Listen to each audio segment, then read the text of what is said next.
আমার চ্যানেলে তোমাদের সকলকে স্বাগত।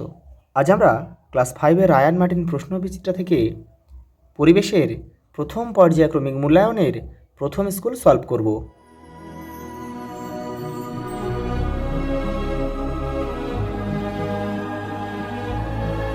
প্রথম প্রশ্ন দেখো, আমাদের শরীরের বর্ম হলো চামড়া। কোনটি শরীরে মেলানিন তৈরিতে সাহায্য করে? অপশান গ আমাদের সঠিক উত্তর হবে রোদ। শিকারী পশু পাখিদের ধারালো নখকে বলা হয় নখর। নিচের বাক্যগুলি সত্য হলে পাশে টিক চিহ্ন এবং মিথ্যা হলে পাশে কাটা চিহ্ন দাও। ত্বকে রোদ লাগলে ভিটামিন এ তৈরি হয়, এটা কিন্তু ভুল, তাহলে এটা মিথ্যা বাক্য। এটা ভিটামিন যদি ডি হতো তাহলে বাক্যটা কিন্তু সঠিক হতো।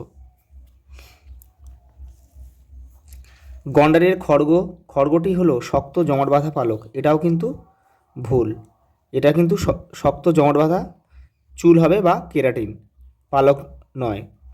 পরেরটা দেখো, মানুষের দেহে হাড়ের সংখ্যা 306টি, এটাও কিন্তু ভুল। এটা হবে কত? 206টি। পরেরটা দেখো, শূন্যস্থান পূরণ করো যে কোনো দুটি। নখ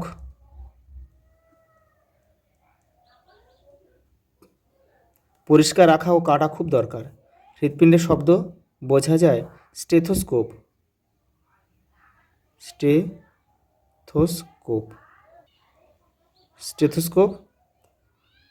যন্ত্রের সাহায্যে।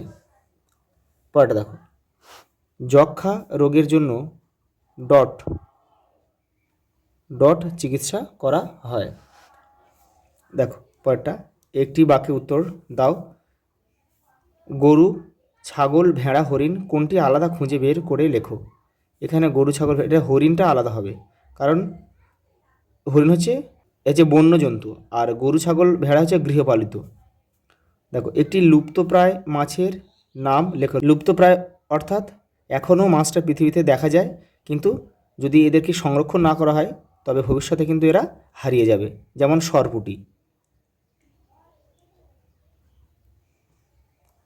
সরপুঁটি, ন্যাদোষ। পরেরটা দেখো, একটি জৈব সারের নাম লেখো। গোবর সার।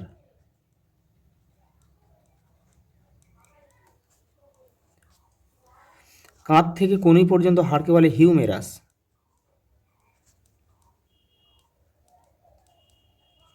পরেরটা দেখো, ওআরএস এর পুরো নাম কি? Oral rehydration solution. পরেরটা দেখো, মানব শরীরে চামড়ার কাজ কি? দেখো, ত্বকের কাজ। দেখো, বাইরের আঘাত থেকে শরীরকে রক্ষা করা, ভিটামিন ডি উৎপাদন করা আর শরীরে জলের ভারসাম্য বজায় রাখা।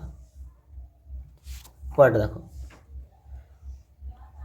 শরীরে কোথাও পুড়ে গেলে কি করা উচিত? দেখো, তোমাদের বইয়ের 3 নম্বর পেজে উত্তরটা রয়েছে, দেখে নাও। এই দেখো, পুড়ে গেলে খুব জ্বালা করে, এখানে দেখো তখন ঠান্ডা জল দিতে হয়।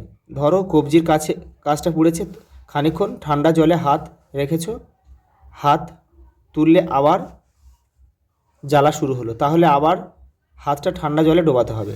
যখন হাত তুলে নিলে জ্বালা করবে না, তখন হাত তুলে নেবে, তাহলে চামড়ার ভিতরে স্তরে ক্ষতি হবে না। পরেরটা দেখো, দুটি মাছের নাম লেখো যাদের গায়ে আঁশ থাকে না। ট্যাংরা, বোয়াল।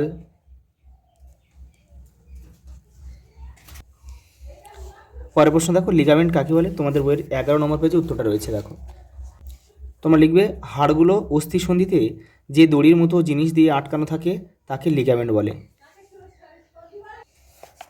পরেরটা দেখো, শিরা ও ধমনী কাকে বলে? দেখে নাও, আমি এখানে লিখে দিয়েছি তোমাদের। এই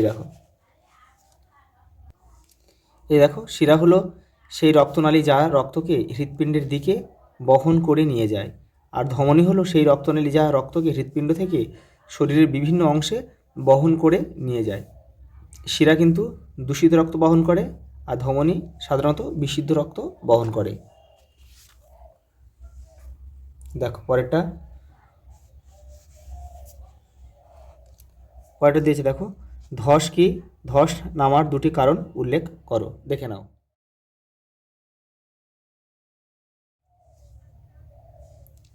দেখো লাস্ট প্রশ্ন দিয়েছে, পশ্চিমবঙ্গের কোথায় শকুন গবেষণাগার রয়েছে? রাজা ভাত খাওয়া, রাজা ভাত খাওয়া জলপাইগুড়িতে। সঙ্গে প্রশ্ন দিয়েছে, দেখো শকুন বিলুপ্ত প্রায় হওয়ার কারণ, দুটি কারণ লেখো, দেখে নাও। এই দেখো আমি তোমাদের এখানে লিখে দিয়েছি, দেখো শকুন সংখ্যা হঠাৎ খুব কমে যাওয়ার কারণ কি? দেখো গবাদি পশুর চিকিৎসায় ব্যবহার করা ডাইক্লোফেনাক নামের ওষুধের কারণে শকুনের সংখ্যা কমে যাচ্ছে। কারণ ওষুধ দিয়ে চিকিৎসা করা পশুদের মৃতদেহ খাওয়ার কারণে শকুনের কিডনি ক্ষতিগ্রস্ত হয়ে তারা মারা যায়। আজ এই পর্যন্ত, দেখা হবে পরের ভিডিওতে।